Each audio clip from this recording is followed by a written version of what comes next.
আসসালামু আলাইকুম। কেমন আছেন সবাই? আশা করছি কাছে দূরে যে যেখানে আছেন সবাই ভালো আছেন এবং সুস্থ আছেন। সুস্থতা আল্লাহ তাআলার কত বড় নিয়ামত সেটা অসুস্থ না হলে বোঝা যায় না। আমি গত কয়েকদিন যাবৎ খুবই অসুস্থ।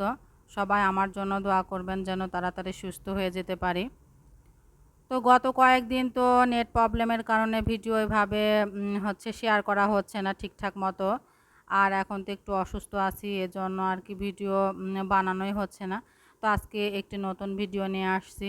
আশা রাখতেছি ভালো লাগবে। আর সকালবেলা ঘুম থেকে উঠে আমার শুরু হয় আমার বেলকনির বারান্দায় গাছ দিয়ে আর কি। আমি প্রতিদিন সকালবেলা আগে ওখানে যাব, গিয়ে কিছুক্ষণ ওদের সাথে সময় কাটাবো। তারপরে আমি সংসারের কাজ শুরু করে দিই। তো প্রতিদিনের মতো আজকেও শুরু করছি। তো আজকে আপনাদের সাথে নিয়ে শুরু করলাম। তো গাছে পানি দিয়ে তারপরে ফ্রেশ হয়েছি, হয়ে এখন এই যে রান্নাঘরে চলে আসছি। তো থালা বাসনগুলা ছিল, মাজা হয়নি কারণ শরীরটা একটু খারাপ, তো এই যে রাত্রে খাবার পরে আর মন চায় না যে কোনো কাজ করি। তো রেখে দিয়েছিলাম, তো এখন আগে থালা বাসনগুলা মেজে ধুয়ে তারপরে সকালের নাস্তাটা বানাবো।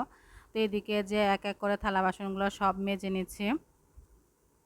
তো আমার কথার মাঝে ভুল ত্রুটি হয়ে গেলে অবশ্যই ক্ষমা সুন্দর দৃষ্টিতে দেখবেন। আর যারা আমার ভিডিওটি ফেসবুক পেজ থেকে দেখতেছেন তারা অবশ্যই পেজটি ফলো করে রাখবেন। আর যারা ইউটিউব চ্যানেল থেকে দেখতেছেন তারা চ্যানেলটি সাবস্ক্রাইব করে রাখবেন। তাহলে আমি যখনই নতুন ভিডিও আপলোড দেব তখনই আপনাদের মোবাইলে নোটিফিকেশন আকারে চলে যাবে, আপনারা আপনাদের সময় বুঝে দেখে নিতে পারবেন। তো যাই হোক, দেশটা তো স্বাধীন হয়ে গেল।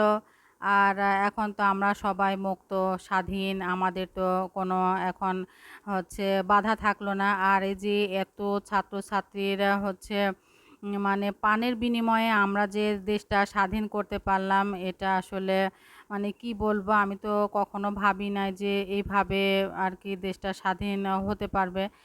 আর এই যে এতগুলা ভাই-বোনরা যে দুনিয়া থেকে চলে গেল তাদের জন্য সবসময় আমরা দোয়া করব যেন তারা, আল্লাহ তাআলা যেন তাদেরকে জান্নাত নসিব করুক। কারণ তারা ছাড়া আমরা কখনোই এই স্বাধীন দেশ আবার নতুন করে স্বাধীন হতে পারত না।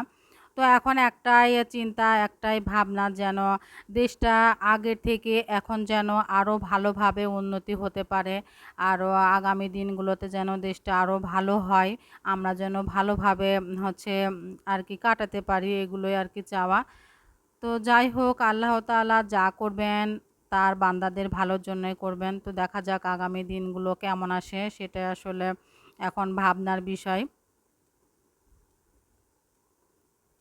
তো একটা কথা থাকে যে যায় দিন ভালো আর আসে দিন খারাপ। তো এখন দিন যেহেতু সামনের দিকে আসতেছে, দেখা যাক খারাপ আসে না ভালো আসে।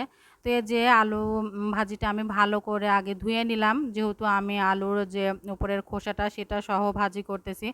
এজন্য একটু ভালো করে ধুয়ে তারপরে তেল গরম করে এখন একটু হলুদ দিলাম, লবণ দিলাম আর কাঁচামরিচ দিলাম, দিয়ে যে নেড়েচেড়ে ঢাকনা দিয়ে ঢেকে ওইদিকে আলু ভাজিটা আর কি করে নিচ্ছি। আর এদিকে যে পানি বসিয়ে দিয়েছিলাম, পানি বসিয়ে যে পানিটা গরম হয়ে আসছে, এর মধ্যে অল্প একটু লবণ দিয়েছি আর তেল দিয়েছি, দিয়ে যে আটাটা এখন সিদ্ধ করে নিচ্ছি।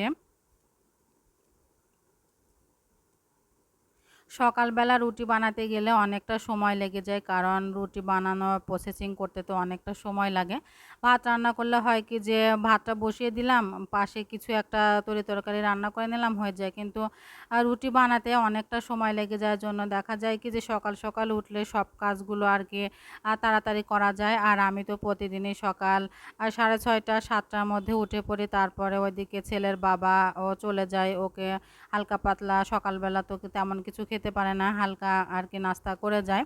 তো এদিকে যে রুটি বানানো হয়ে গেল, আর আমি কয়টা রুটি শুধু এপিঠ ওপিঠ সেঁকে ফ্রিজে রেখে দিলাম, যে পরের দিন ছেলের বাবা সকালবেলা বের হয় একটু গরম করে দিলে আর কি, ভেজে দিলে ও খেয়ে যেতে পারবে, কারণ রুটি বানাতে অনেকটা সময় লাগে।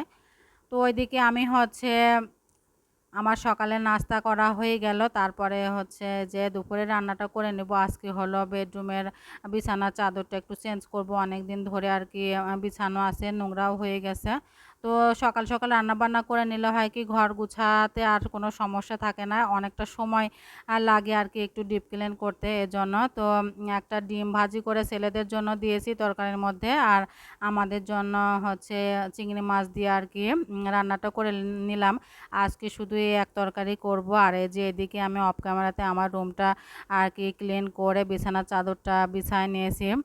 তো যাই হোক, আমার আজকের ভিডিওটি কেমন হয়েছে অবশ্যই আপনারা সুন্দর একটি কমেন্টের মাধ্যমে জানিয়ে দিবেন। সবাই ভালো থাকবেন, সুস্থ থাকবেন। আল্লাহ হাফেজ।